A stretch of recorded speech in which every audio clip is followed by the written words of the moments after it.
ये है कि आने वाले समय में जो प्रदर्शन देखने को मिला है और इसी से जुड़ी एक और बड़ी खबर आपको बता दें। ईरान में गुस्साए लोगों का प्रदर्शन लगातार जारी है। खमेनेई के खिलाफ चल रहा है प्रदर्शन। खमेनेई को सत्ता से हटाने की मांग की जा रही है। अब तक 3500 से ज्यादा प्रदर्शनकारियों की मौत हुई है, हजारों लोग घायल हो चुके हैं।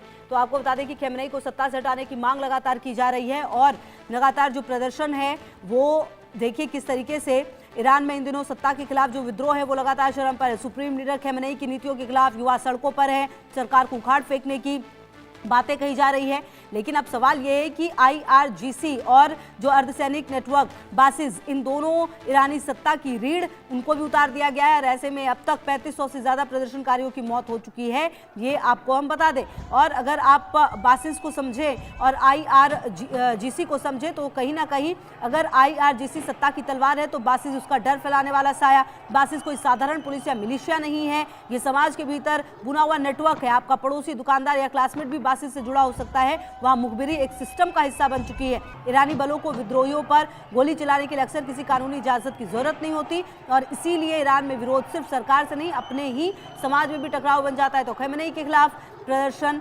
लगातार चल रहा है और आपको बता दें कि जिस तरह से स्थिति यहाँ पर देखने को मिल रही है, अब सवाल ये है कि आखिरकार इस प्रदर्शन का जो हल है वो क्या है, क्योंकि कहीं ना कहीं जिस तरीके से पूरा प्रदर्शन जो है वो बढ़ता हुआ नजर आ रहा है।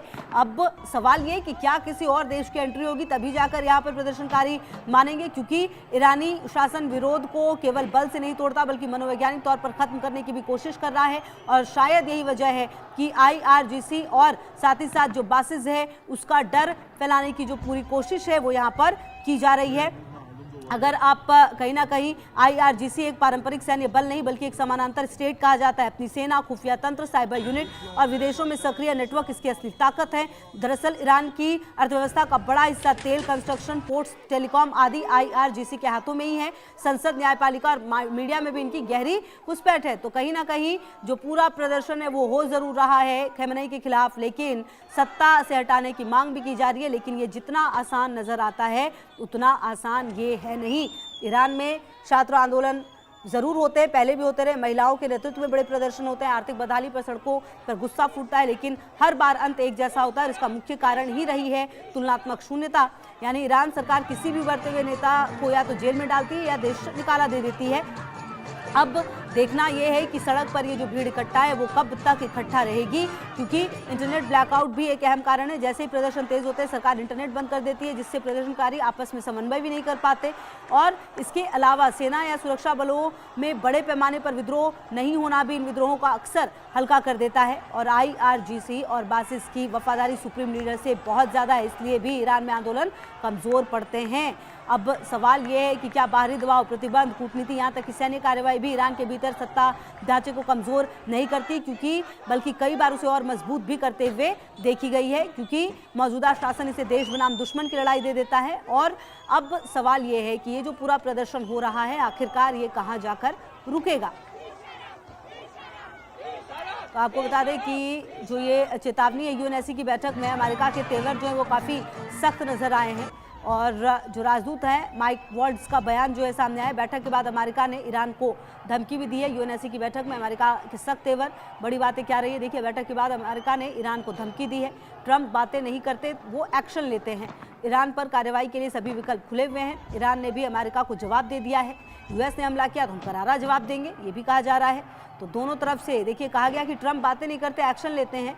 तो अब इसके एवज में ईरान पर कार्रवाई के लिए सभी विकल्प खुले हैं। माइक वर्ड्स का ये बयान सामने आया जो राजदूत है। और ऐसे में अब जो ईरान है उनकी तरफ से भी क्लियर कह दिया गया है कि हम भी चुप नहीं बैठेंगे। US ने हमला किया तो हम करारा जवाब देंगे। ईरान ने भी अमेरिका को जवाब दे दिया है। तो आप ईरान को समझिए कि किस तरीके से ये जो पूरी लड़ाई है वो यहाँ पर होती हुई नज़र आ रही है। और अब देखना ये बेहद महत्वपूर्ण है कि किस तरीके से पूरी परिस्थितियाँ रहेंगी।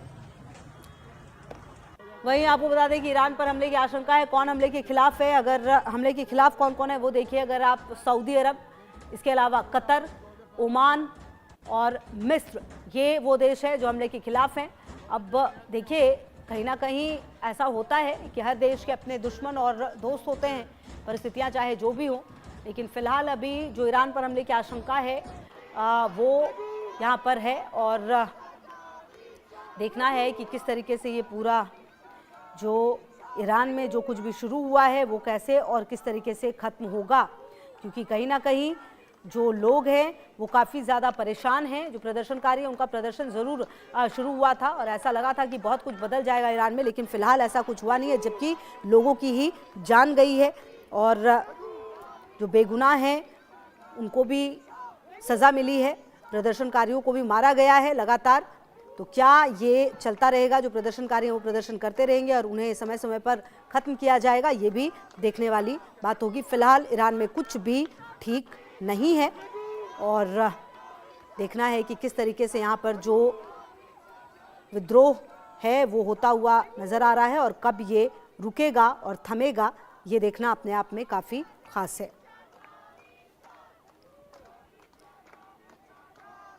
तो इसी बीच आपको ये भी बता दें कि USS Abraham Lincoln nuclear powered aircraft carrier जंग की तैयारी जो है वो कैसे नज़र आ रही है और USS Abraham Lincoln nuclear powered aircraft carrier को जो है तैयार किया गया। दुनिया के सबसे ताकतवर वॉरशिप में से एक है ये। पहले साउथ चाइना सी में तैनात था यूएसएस अब्राहम लिंकन।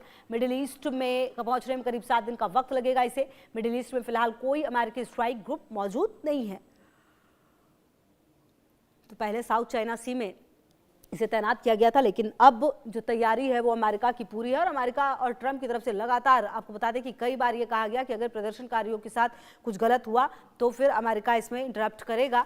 हालांकि अभी तक तो ऐसा नहीं हुआ है, लेकिन आने वाले दिनों में इसकी पूरी संभावना है कि ऐसा हो सकता है।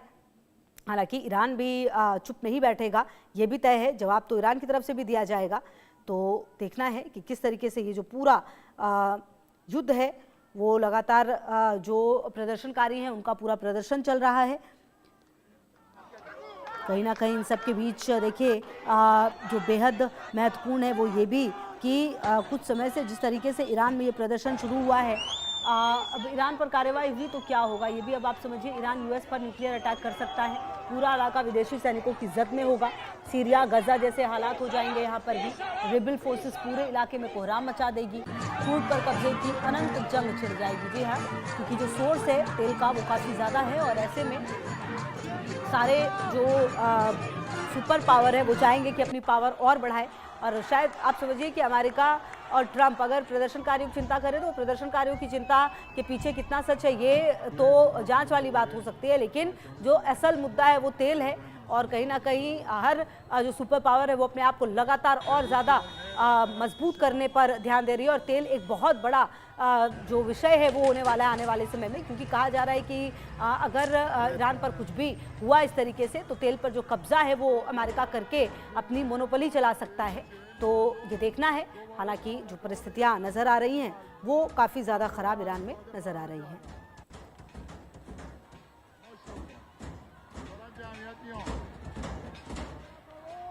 और आपको बता दें कि ईरान में लगातार जारी सरकारी विरोध प्रदर्शन के बीच अमेरिका ईरान के पास अपनी सैन्य मौजूदगी भी लगातार बढ़ा रहा है। जी हां, अमेरिकी नौसेना का USS Abraham Lincoln carrier strike group के साथ साउथ चाइना सी से मिडिल ईस्ट की ओर रवाना हो गया है। यूएसएस अब्राहम लिंकन अमेरिकी नौसेना का एक न्यूक्लियर पावर्ड एयरक्राफ्ट कैरियर है। ये दुनिया के सबसे बड़े और सबसे ताकतवर वॉरशिप में से एक माना जाता है। और आपको बता दें कहा गया कि ये फैसला ईरानी एयर स्पेस के बंद होने के ठीक 1 घंटे बाद लिया गया। रिपोर्ट्स के मुताबिक स्ट्राइक ग्रुप को चीन की गतिविधियों पर भी नज़र रखने के लिए साउथ चाइना सी में तैनात किया गया था, लेकिन अब इसकी मूवमेंट देखी गई है। इसे मिडिल ईस्ट पहुंचने में करीब 1 हफ्ता लग सकता है। हालांकि अभी तक अमेरिकी अधिकारियों की ओर से इसकी पुष्टि नहीं हुई है और अमेरिका ने वेनेजुएला में भी हमले से पहले कुछ इसी तरह की तैनाती बढ़ाई थी, ये भी कहा जा रहा है। और आपको बता दें कि जो मिडिल ईस्ट, उत्तर पूर्वी अफ्रीका, सेंट्रल एशिया और साउथ एशिया के 21 देशों को कवर करता है। ये साउथ चाइना सी से सेंट्रल कमांड क्षेत्र की ओर जाते हुए दिखी है। फिलहाल मिडिल ईस्ट में कोई अमेरिकी कैरियर स्ट्राइक ग्रुप मौजूद नहीं है। इससे पहले USS Abraham Lincoln South China Sea में रूटीन ऑपरेशन कर रहा था। इसमें एक सुपर कैरियर, 3 से 6 डिस्ट्रॉयर, 1 से 2 पनडुब्बियां, 7000 से 8000 सैनिक और 65 से 70 विमान F-35, F और A-18 शामिल हैं। तो आपको बता दें कि यूएसएस अब्राहम लिंकन अमेरिका के कैरियर स्ट्राइक ग्रुप 3 का हिस्सा है, जिसमें एक न्यूक्लियर पावर्ड एयरक्राफ्ट कैरियर के साथ कई युद्धपोत और पनडुब्बियां शामिल होती हैं। और इसीलिए कहा जा रहा है कि क्या जो अमेरिका है वो अब पूरी तरह से लड़ने को तैयार है और किस तरह की परिस्थितियां जो हैं वो देखी जाएंगी अमेरिका में अमेरिका से आने वाले समय में ईरान में, ये देखना है। क्योंकि अमेरिकी नेवी की आधिकारिक वेबसाइट के मुताबिक जो एक aircraft carrier USS Abraham Lincoln के साथ आमतौर पर 3 से 4 गाइडेड मिसाइल डिस्ट्रॉयर होते हैं, जो एक डिफेंस एंटी सबमरीन और लैंड अटैक ऑपरेशन कर सकते हैं। तो क्या ये जो है हमला वो किया जाएगा, ये देखना है।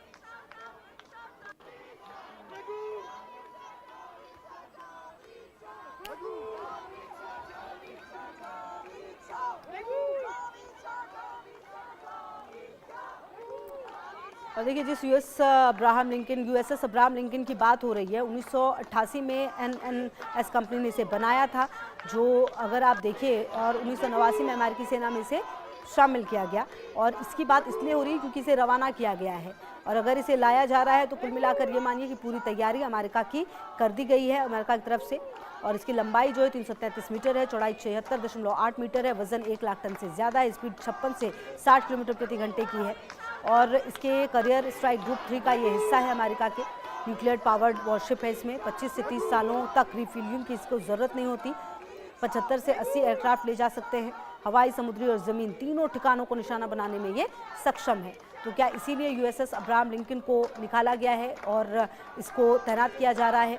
तो अब देखना है कि आने वाले समय में अमेरिका की तरफ से और क्या कुछ इस पूरे घटनाक्रम में सामने आता है।